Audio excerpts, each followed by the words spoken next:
అందరికీ నమస్కారం. నేడు మన అంశం చిన్ననాటు మనం తిన్నటువంటి అలసందలు అంటే బొబ్బర్లు, వేరుశనగకాయలు, నువ్వులు, రకరకాల పప్పు దినుసులు, వీటన్నిటి కూడా మనం ఒకసారి చర్చించుకుందాం.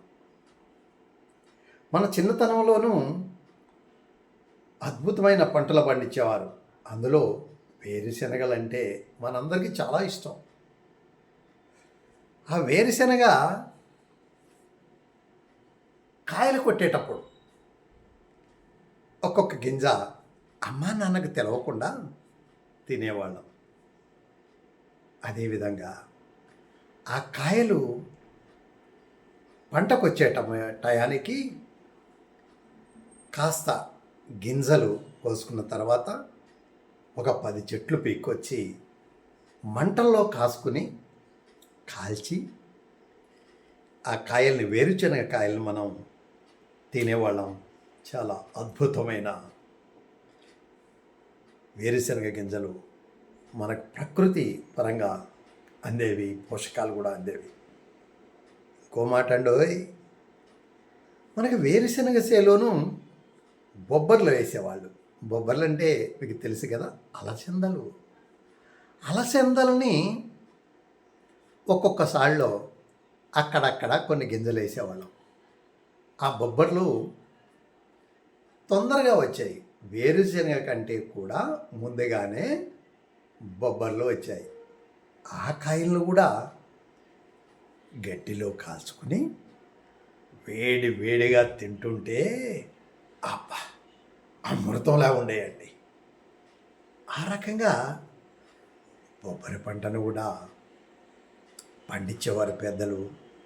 దాంట్లో మనం కూడా ఆ పంటలో వచ్చినటువంటి గింజల్ని, బొబ్బరి గింజల్ని తిని ఆస్వాదించేవాళ్ళం.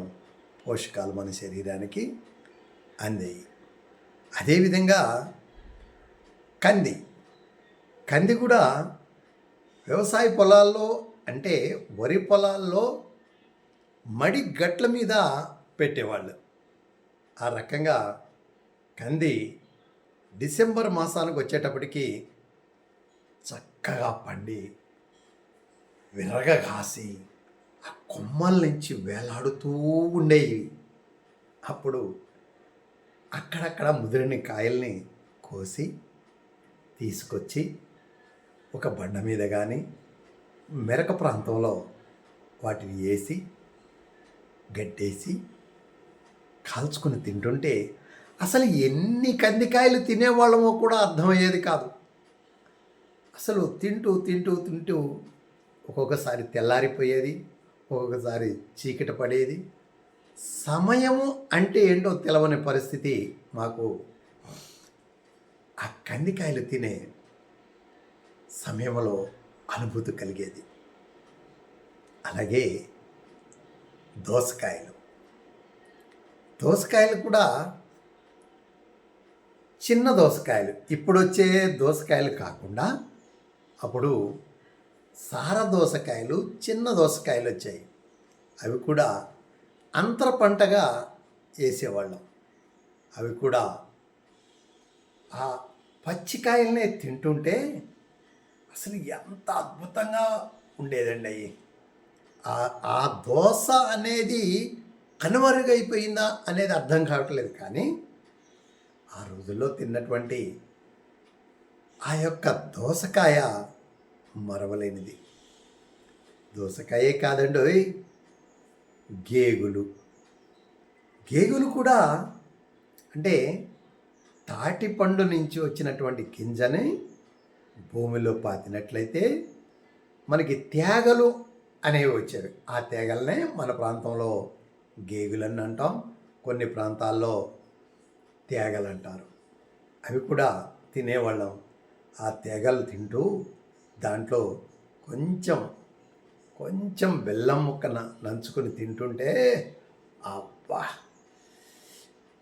ఎన్ని జన్మలెత్తినా కూడా ఇంత రుచికరమైన ఆహారం దొరుకుతుందా మనకి అనే అంత అనుభూతిని, సంతోషాన్ని మేము చూసేవాళ్ళం మా చిన్నతనంలో. ఒక్కటే కాదండి, అనేక రుచులు పల్లె వాతావరణంలో వేరుశనగకాయలు, కందికాయలు, బొబ్బర్లు, నువ్వులు నువ్వులు కూడా పండిస్తే ఆ నువ్వుల్ని ఇంటికి రాగానే వేయించి లేకుంటే చిమ్లీ టైప్లో రోట్లో పోసి దంచి పెద్దలు చిన్న చిన్న ఉండల కింద తయారు చేసి మాకు పెట్టేవాళ్ళు. అది చాలా బలవర్ధకమైన ఆహారం అని పెద్దలు చెప్తుంటే మేము వినేవాళ్ళం.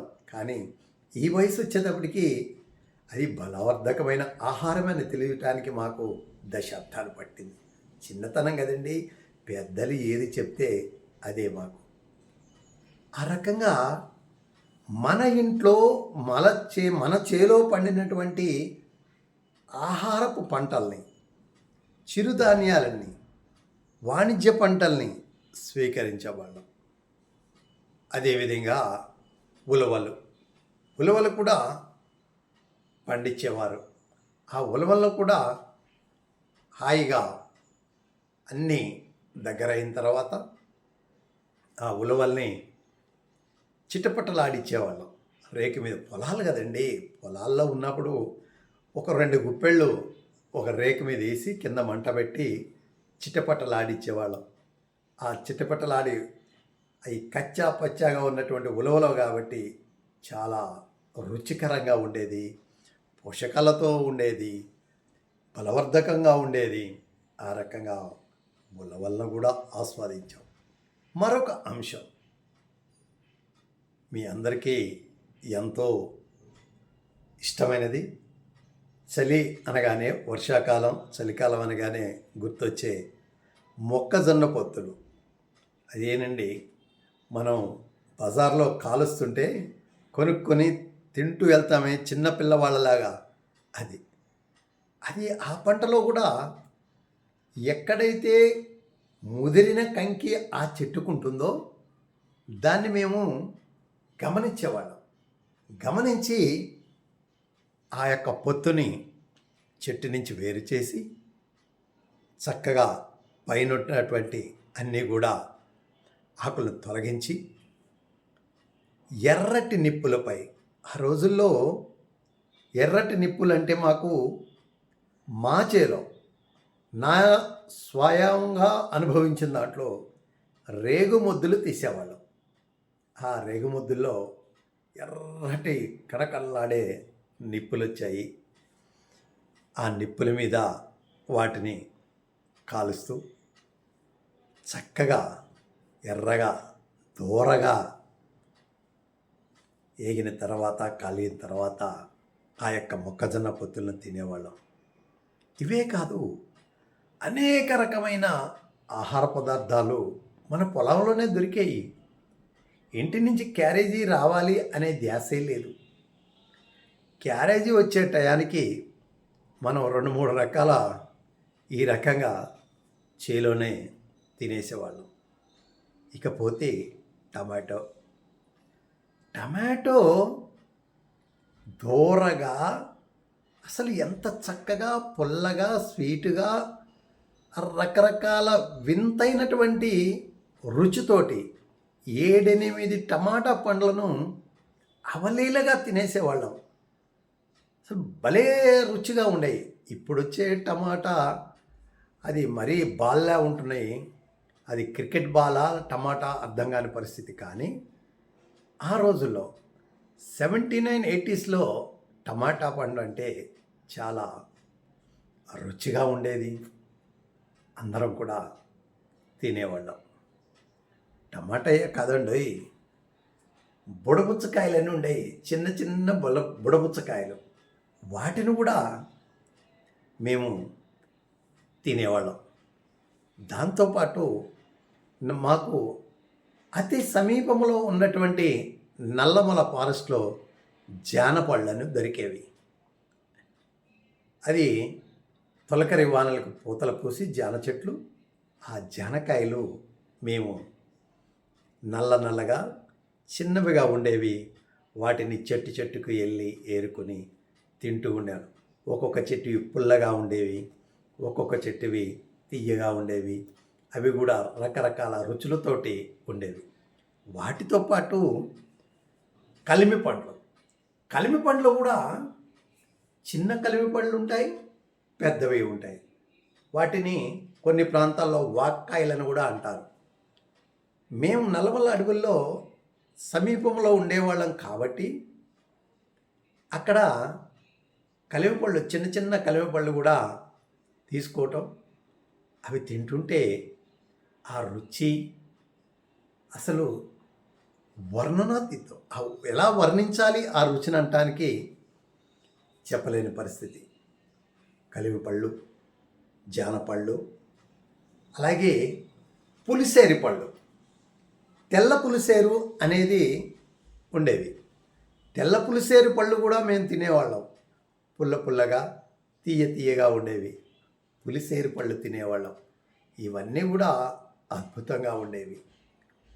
చేలల్లో పశువులను కాస్తూ వ్యవసాయం చేసుకుంటూ హాయిగా చిన్న వయసులోనే గడుపుతూ అదే విధముగా చదువుకుంటూ విజ్ఞానం పెద్దల ద్వారా తీసుకుంటూ పశువుల్ని కాస్తూ అలాగే నాగలు దున్నుతూ ఒకటి కాదు అనేక రకమైన శ్రమని ఈ శరీరం భరిస్తూ, అది శ్రమ అనాలా, పని అనాలా, నేర్చుకోవటం అనాలా, జీవనాధారం అనాలా చెప్పలేం.